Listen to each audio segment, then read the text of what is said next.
Hey, Impact Zone fam! How's it going? We're back here again, and well, I want today to talk about investment of the fans. And I guess for a very quick kind of side note, I guess, kind of here, just to set the stage, I think it is fair enough for fans to expect or sort of expect wrestlers to stay fairly much in one place, one promotion, at least for a couple of years or whatever, for them to feel like, hey, we've invested all this time, we've invested all this energy, we've gotten, behind this person. And the same thing for a promotion too as well. So yes, this is sort of on the back of Santana leaving, Eric Young recently leaving. I'm not going to really talk about the more specifics of those two leaving or whatever, but the fans had a large investment, well, but in both of them certainly, but certainly more recently they had much more of an investment in Mike Santana. So you have to kind of ask yourself this question of, are the fans going to actually invest their energies and their efforts and whatnot in people if they feel like, well, why are we going to get invested? Why are we going to come to a TNA show even if they've got some superstars, even if they've got some stuff going on or whatever else? Because what's the point? Because in a couple of months or whatever else it is, whoever's there's gonna be in WWE. Maybe you can be like, oh, well, I get to see them before they get to WWE or AEW or wherever else it is or whatever. But for the investment of saying, hey, I'm a TNA fan, or I want to be a TNA fan, or I want an alternative to WWE, and I know that's a relatively small fan base in some ways in AEW and TNA and the NWA and New Japan and all these other promotions are competing for that kind of space. And obviously AEW has a lot bigger platforms and a lot more money behind it. And that's the thing that TNA has to do. They have to be a bit more realistic because they don't have a billionaire, or a billionaire at least, that is like, yeah, I don't care. I am literally going to throw as much money at whoever it is that I can to come here and sign and stay, and they're going to stay for a long time. See, in AEW, the problem is kind of the opposite, where it's like, oh, we've got all these talent. We don't know what to do with them all because we've got way too many talent because we've thrown money at literally everyone. And yeah, we just didn't really think this through, or when we came to deciding what stories we were going to tell, we went, oh shit, yeah, whatever. Or it was like, oh, we're just going to poach this person from TNA or whatever because we don't want them over there in TNA or in WWE, or we're just going to keep them under contract because, well, even if we've got no plans for them and nothing for them or whatever, if we let them go, they'll go to WWE or maybe TNA, and we just don't want that. So, we're just going to keep the same with WWE sometimes. It's like, at least they do sometimes release people here and there, which, I don't want to say that that's ever good, but at least, like, it does give those talent the chance to be like, okay, I'm going to go and explore other options. I'm going to see what is out there for me and how much, money I can get. And again, if I have to play the game of, tic-tac-toe or whatever else it is with some of these promotions being like, maybe I'll sign with you just to get, AEW or WWE to be like, well, maybe we'll offer you a bit more. Well, maybe I'll sign with those other guys because they're actually offering me something else as well. Oh, well, maybe we'll give you a bit more. And, that sort of thing, where you're like, oh, we'll give you a better deal, a few more dates off or whatever else it is or whatnot, and that sort of thing. So I can completely understand, like, wanting to play that game of like, well, I want to raise my stock as high as what it can be. So if the deal that you're offering me isn't, where I want it to be, hey, well, it is what it is, brother. I'm gonna do for me. And I understand that from a talent perspective, and I understand that from guys like Mike Santana and Eric Young's perspective. At the end of the day, they're loyal to themselves. They're loyal to their family and their own careers and their own lives at the end of the day. So I don't blame anyone for going. I'm just saying, more so, I guess, would it really hurt you all that much? I mean, maybe if you're like getting more towards Eric Young's age, I guess, like, kind of, it could hurt you. Like LA Knight, I think that he made a bit better of a I don't know, because they haven't really done anything with him in WWE, but still, like, just for the money purely, if you look at it like that, yeah, sure, okay, yeah, bro is getting paid and is there and does exist, and, I'm sure, to some extent he isn't completely happy with that, but still it is like, well, I get paid and, I'm still here, and, maybe there's something waiting for me, a desk job after this or something, I don't know, or maybe a commentary role, or maybe something else, I don't know, how much longer can I keep going, I don't know, so when is my last year, I don't know, how much more can I take from The Office being like, oh, yeah, you're really great, but not good enough, so see you later, bye. Like, that sort of thing, or just like, ah, yeah, we were trying to give you something, but you fucked it up, so that's on you. And like, oh, you got over on your own. What the fuck? We didn't tell you to do that. Get out of here. Stop getting over. And then turns around and be like, everybody, you have to go out there and get over. It's like, bro, what the fuck?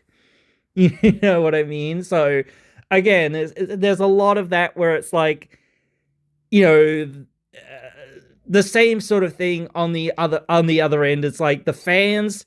I think the fans do want to give TNA a chance and do want TNA to be good. And I want TNA to be good. Everyone wants TNA to be good. I think, like, again, like, anyone who's, like, again, I see so many of these podcasts and so many of these YouTube channels being like, oh, is TNA dying? Is TNA dying? Oh, what's happened now? Oh, TNA, oh no. Bro, calm the fuck down. You can be like, oh, well, this isn't good news, or you can be talking about it and saying, sort of like, yeah, here's an issue. Yes, it is an issue. We don't have many main event level ready guys, but that was a lack of creative booking from the last administration and whatnot. So, and maybe some of those people are still in the administration, so, and maybe Road Dogg coming on won't help things. Maybe it will. I don't know. How much are they actually spending on him? And at a certain point, the same thing for any producer or writer or creative person or anything else. If they come in and it's like, well, how much did we have to spend on getting you? Yeah, is it really worth it? And I mean, like, again, maybe the proof is in the pudding, so to speak. So you won't know until 6 months, 8 months, whatever it is down the road, or even a year down the road, or whatever it is. But still, you've at least got to be like, well, for the first year or so, we don't know what we're going to get, sort of thing with you. So, and like, your expectations to work here have to be a little bit lower than what they were for working for WWE, because again, TNA doesn't have the money that that WWE or AEW has. They're not nearly as profitable, and I don't want to hear people being like, oh, TNA isn't profitable or whatever. Maybe a year or two ago it wasn't, bro, but not now. I mean, there's like some people are still like, oh, they're in debt. The US is in debt like $80 billion or something like that. I don't know. Or more than that, I think now. I don't know. But I think they're like, in some ways they're not doing fine, but in some ways they're still doing fine, bro. Like, they're not nearly that far in debt. Like, so yeah, they've certainly been paying off that debt as well. People don't think like, oh, they're paying that debt off, bro. Of course they're paying that bloody debt off. What do you what do you think? Yes, there's still investment to be made, and maybe, like, again, some of those investments are like draining some money, but still, that's what wrestling is. It has to keep going. It has to keep moving. You have to keep paying people. It's not just statically profitable, Like, even AEW and WWE's profits have dipped, you know what I mean? So, and that's because, like, WWE, for one, is charging way too much for tickets, and whatnot, and having like more than half the shows being advertisements and things like that, and hardly any wrestling, or hardly any story progression. And it's like, we did this same thing last week, which is the same thing that we did last month, which is the same thing that we did last year, which is the same thing that we've been doing for the last 10 years or whatever it's been.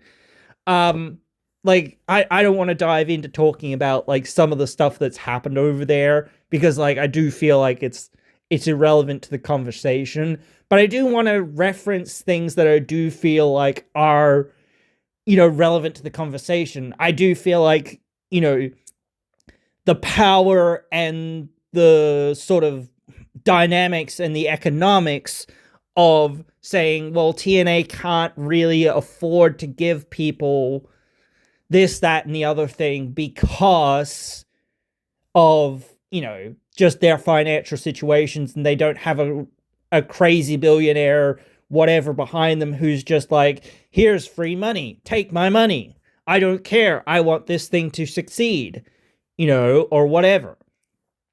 And I don't care how much money it takes, and I'm just going to buy up everybody that I can, pretty much.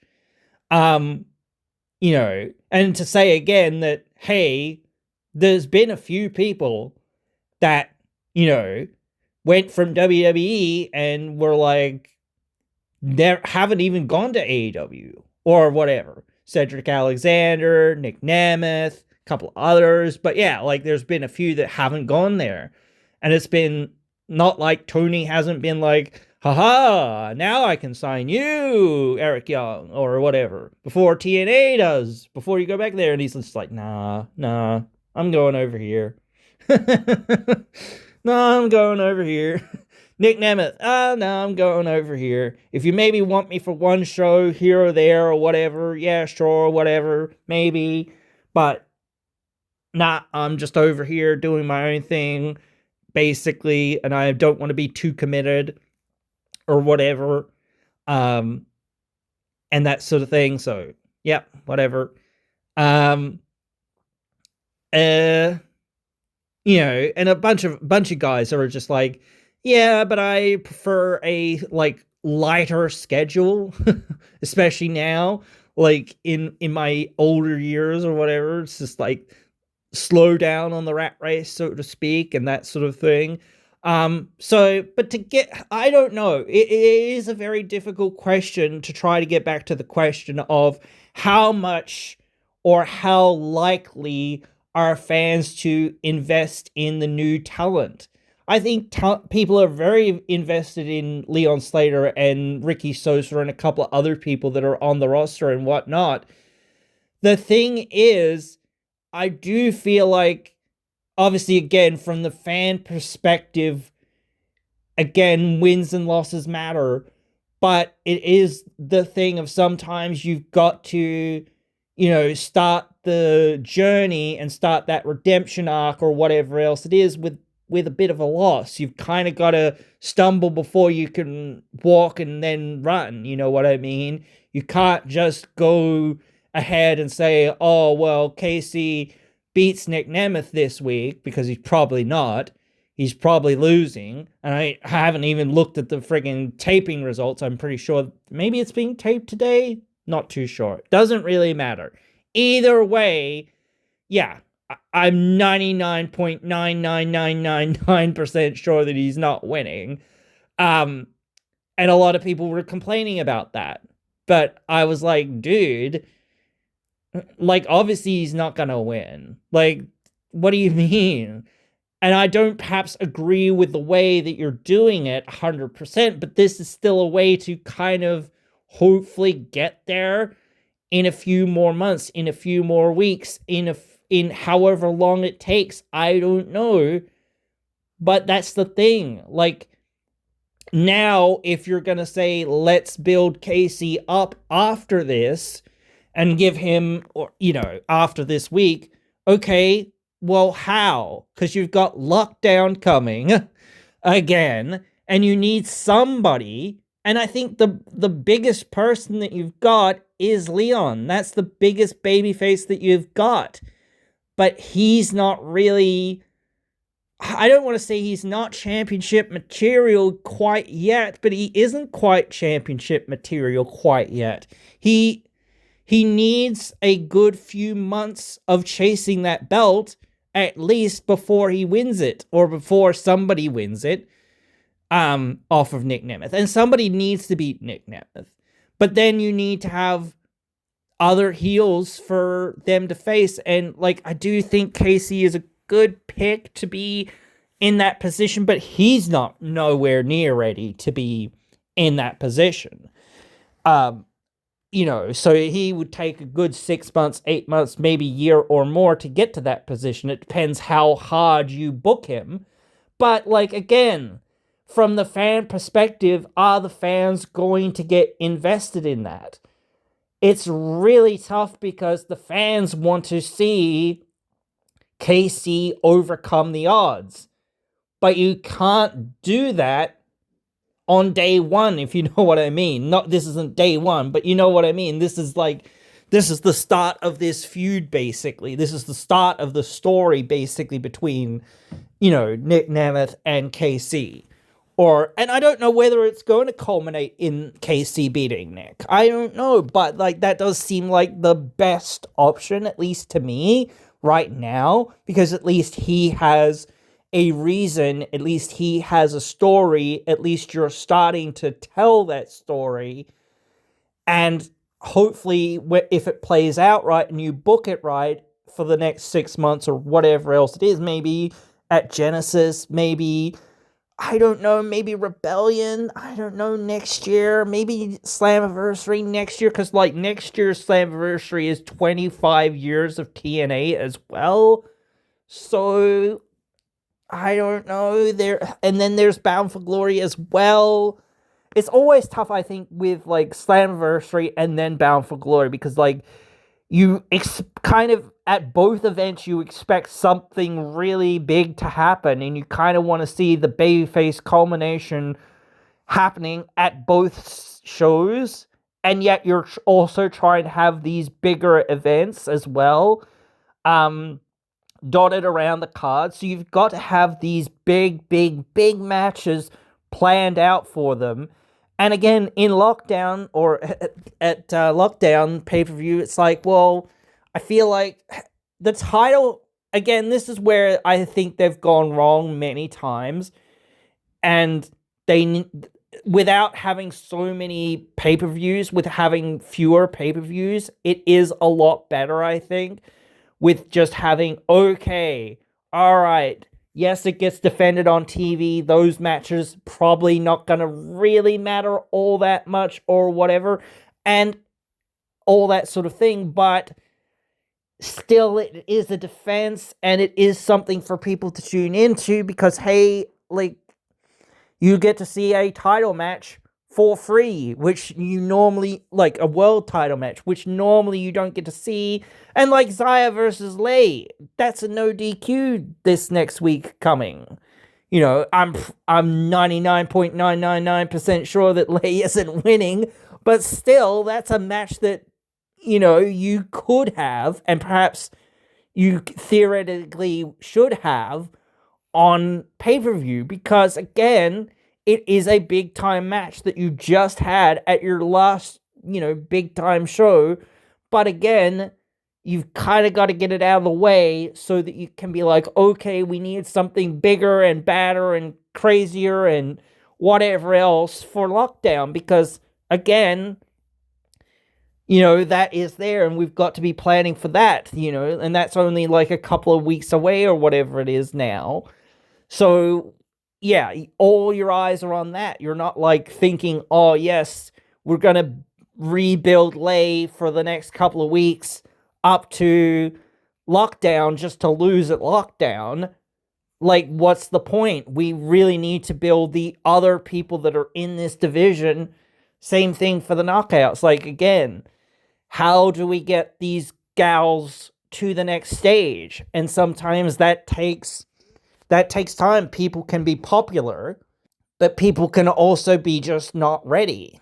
Like, in storyline sense. Like, again, like, if you don't have a real story, if your story is, I want the belt, and that's pretty much it, then it's like, well, cool story, needs more dragons, bro. You know what I mean? It just needs more pizzazz. It needs more, this is why I need the title. I need to fulfill my childhood dream, blah, blah, blah, blah, blah. I've recovered from this,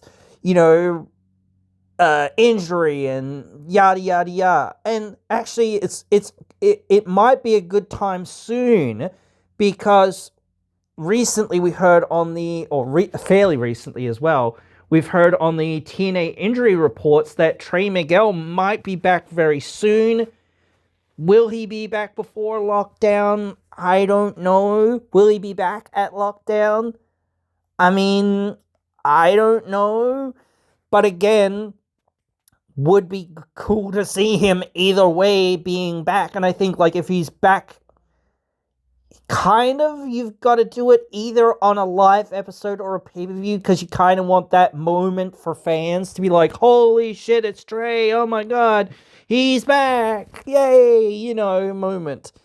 You don't want that to be like, oh yeah, he just turns up on one of the tapings, and then it's like, yeah, fans can, in the arena and whatnot, can be like, oh yay, Trey's back or whatever, but then it's like, oh yeah, we've seen it in the taping notes, yeah, Trey Miguel returns. Oh wow, oh cool, ooh, what a surprise. You know what I mean? Even if you kind of know maybe he'll be back soon, it's like, well, when is kind of like more up in the air. So having it on a live episode or having it on a pay-per-view, which is, default live, it's like, yeah, okay, cool. Well, that makes sense. So that it's like, here he is, the mystery partner was Trey Miguel. Oh my god, holy shit. So it also comes down to, like, again, what are you going to put in lockdown? You've got to have something for lockdown. What is it? You know what I mean? So I always think, like, the system, I was thinking, like, again, this is probably why they had Leon and Ricky, like, team up this week, is because they're like, all right, we've got to have some team versus the system. Because they don't have many belts, but, like, at least it's something to put in lockdown. It's a match that we can put in lockdown, and people will want to see it. So we've got to build a team of baby faces, and we've already got our teams of heels, because, like, heels always go in teams pretty much anyway, but still. So we've got our heels, now we need our baby faces, and we need them to have cohesion and relationships. And Fabian Eichner recently, hey, he's got the number one contendership, now we know that. When's that gonna happen? Is that gonna happen at lockdown? Is that gonna happen on a random episode of TV? Is that going to be held until after lockdown? I don't I don't really know. So again, you're sort of like looking ahead at saying, as well, with this Knockouts TV title tournament, who's going to win that and whatnot. So, I mean, the next couple of brackets over the next couple of weeks. So, Yeah, we'll get there soon. And again, like being defended basically only on TV. I mean, like I don't also want to say that the women's like scene in general is kind of a little bit thin in many ways, especially with the tag team problem for the knockouts. So it's like, yeah, I don't know about that, but still, like if you're saying, hey, um, whatever, how do we get to the point of getting someone who, like, again, do we want somebody who takes the title who is just an established star to help give the title some prestige, to sort of lay the groundwork first? Or do we want to give the title to somebody who's just a young upstart up and comer who, like has a lot of potential but doesn't have a lot of name value yet, but like the potential is so big with them, so it's like, well, they're gonna go far, kid, like type deal, so remember their name, like, and they're the first, so it's like, and like again, like there's been a lot of default or defected titles in TNA, but there's never really been, besides like the tag team titles, there's never really been a knockouts like mid-card title. So it is good to see like them actually exploring the space a little bit more for the girls, and give them something to work with in the mid-card to sort of like help bolster their their thing. And I do think, like, again, like saying, okay, it needs to be something else, something unique. It needs its own like spin on things. It needs its own considerations or whatever else it is, because otherwise, like, it's just a title that just exists. That's why it's like, okay, it has to be defended every week on TV. Okay, well, shit, now we need to, like, it's, or, not every week, but it needs to be defended on TV. So how do we make those defenses, like, even if they're gonna happen every week, mean something? Open challenge, that makes some amount of sense, because then it can be like, well, and again, like, actually putting it on a heel in that regard might be good, but then again, like, or like, you have to spin the wheel or something like that, or draw a name out of the hat, or draw a number out of the hat, or something like that. But then again, I do think, like, again, like saying story matters 100%. So you don't, like, it sort of is like, well, obviously it's going to be someone with a story.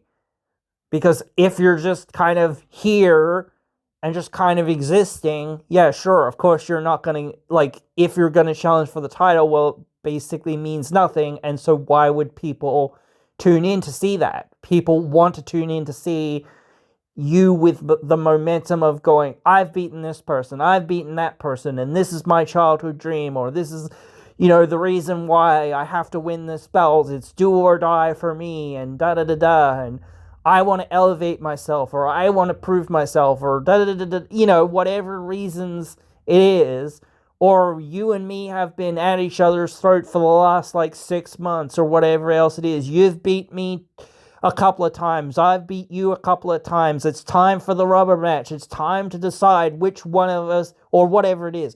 You've beaten me, but every time you've beaten me, it's been by hook or by crook, by cheating and by shenanigans. So now it's going to be, a hardcore street fight, and there's going to be no excuses. Like, so whoever wins, wins, and whatever else. So that's it.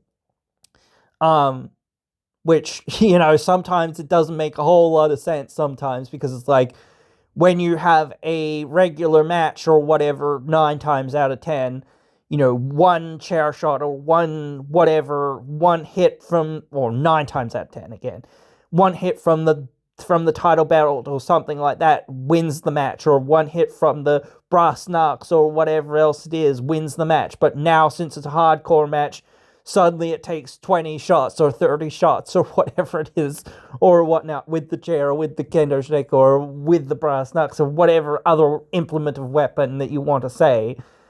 I mean, if it's like, what is it, the Texas death match where you have to answer a 10 count, or just a last person standing match or whatever when you have to answer the 10 count, then that might be a bit different. But like when it's just like pinfall or whatever, submission, basically, it's like, oh yeah, well, last time I hit you with the kendo stick and then pinned you and beat you. This time I hit you with the kendo stick and you kick out at, 2, basically, or whatever. Maybe 2.5 or 2.9 or whatever, But still, there's a huge, like, there is that difference there where it can be like, oh my god, the fans get into it as well with that, like, oh shit, they kicked out, like, how did they kick out? Last week they couldn't kick out, or last time when they got hit with that, they got pinned. But yeah, whatever. It doesn't matter. But yeah, it's really tough, I think. I do think that TNA, like, there's not much they can do. And I think that it's really piss poor, and honestly, well, I don't know whether it's ignorant or whether it's just like the people that are running or sort of talking about TNA in these contexts, when you listen to some other podcasts and some other wrestling news and whatnot, want to just bury TNA or whatever else it is, or feel like it's easy clickbait source sort of thing to sort of do that sort of stuff. Like, I don't know. And like, there is, like, again, like, it's not like to say like we're just towing the company line here. No, we can say, oh yes, it is bad, or whatever, or this situation isn't good, or it's not looking good in some ways, but, or whatnot, if you really think about it. But that's been the case for 20 something years, or even like, especially the last like several years, WWE, if they really wanted to, could have bought TNA years ago, but it didn't happen. And so I do think that there was a time, at least fairly recently as well, where WWE may have been interested, but I think that time is kind of gone now. And I do think that now WWE, like, again, they're just like, oh, well, do we really need to buy TNA? Pretty much no. Like, what does it really give us? Whatever. Some tape library, maybe a few talent, whatever. Most of those talent we don't give two rats rectums about, and we've got way too many talent as it is. Plus, again, like, we just bought AAA, and so if we're really looking to buy another promotion, we want to buy a promotion, or at least work with a promotion that is in an area of which that we want to sort of expand our market in, rather than being like, oh, yeah, TNA is mostly an American company, so like it wouldn't help us expand into Mexico, it wouldn't help us expand into Canada, it wouldn't help us expand into the UK or Australia or India or Japan or wherever else. So, realistically, it would not be worth that much buying it unless we just like, oh yeah, it's for sale and it's fairly cheap, and sure, I guess we get the tape library and I guess we get a few talent, but like, again, do we really care? Nah, we don't really care. Like, we just don't care. We just like, we've got what we want from TNA either way.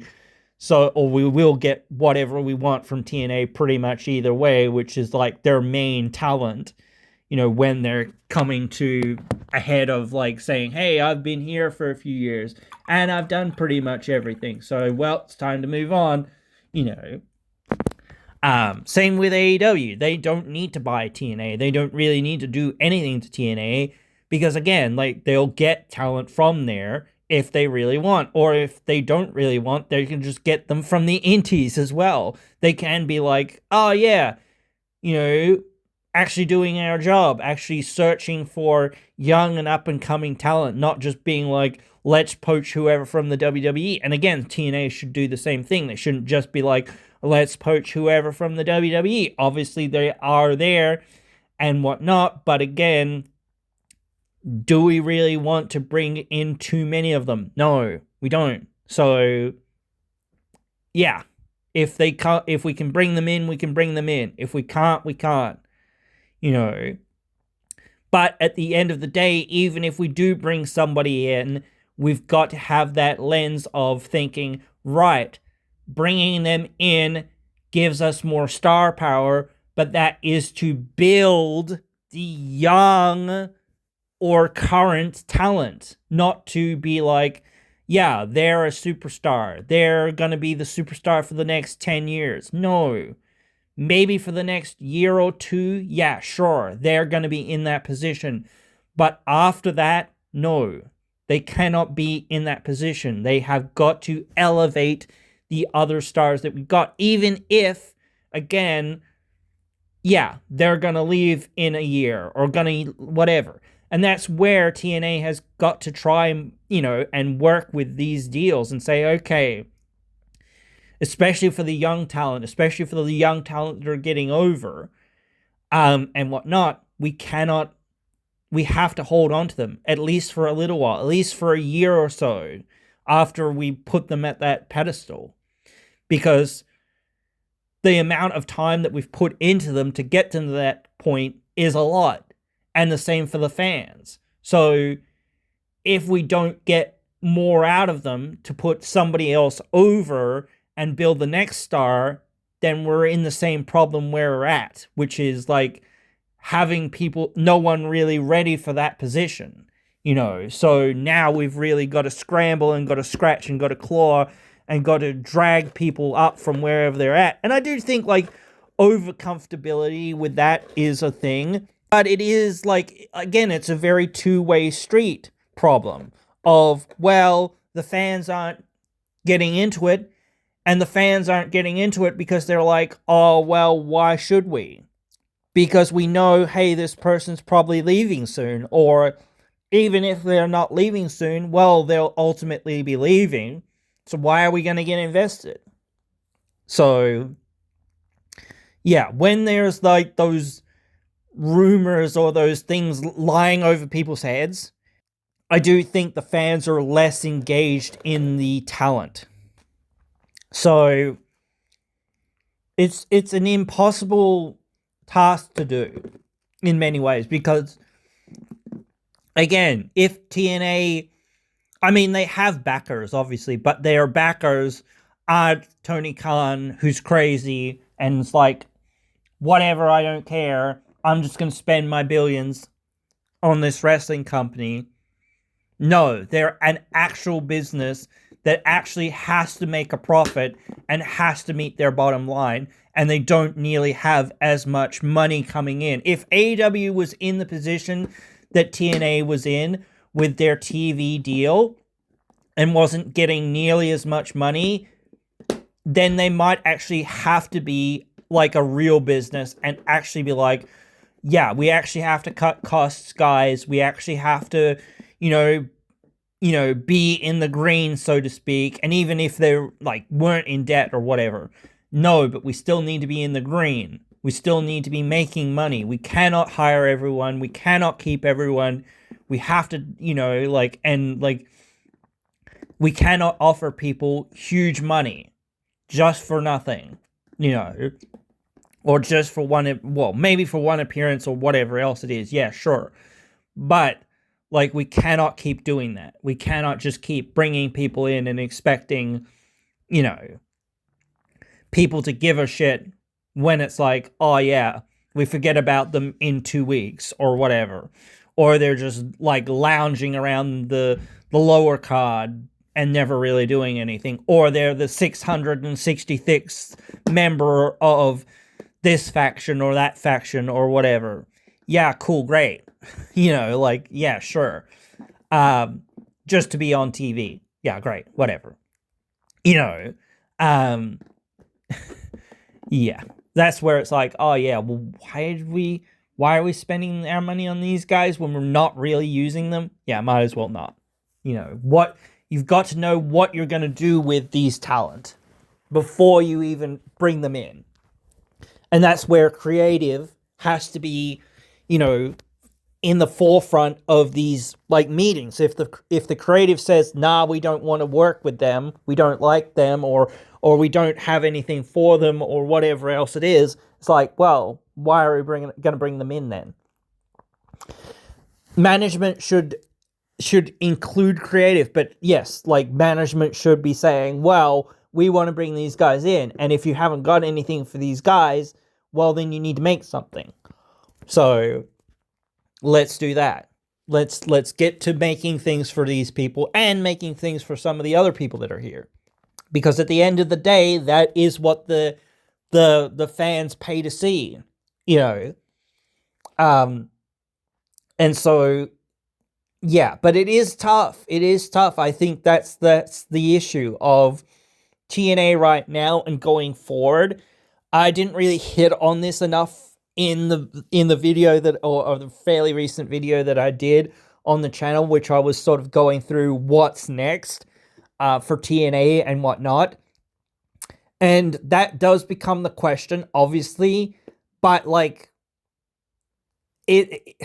the best thing to do is obviously go with the young guys that you have got. But the thing is, even then when you're doing that, it's like, well, how much investment do these fans have, or how long is that going to last? Because again, is Leon leaving in a few more weeks or a few more months or whatever? Or is he going to re-sign? It'd be great if he re-signs, and it'd be great if he re-signs for a year or 2 years or even longer. But if he doesn't sign for very long, or just an extension or something like that, then it's like, well, what are we doing here? And if you're going to be beholden to him to being like, oh, well, you had time off because of all that stuff, so we kind of want to extend your deal just a little bit, and we want to negotiate a new contract with you.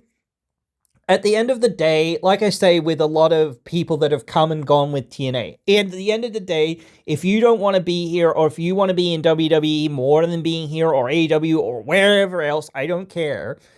If you want to be in your mom's basement, that's your decision, at the end of the day. But do not sit here and tell me, hey, I love TNA. Maybe you do, but, not that much, because you're not going to be here in 5 years. You're not going to be here in 10 years. You're not going to be here all this time. You're not going to stay. You're going to be like, oh, okay, I'm going to WWE, or I'm going to AEW, or whatever. So, but yeah.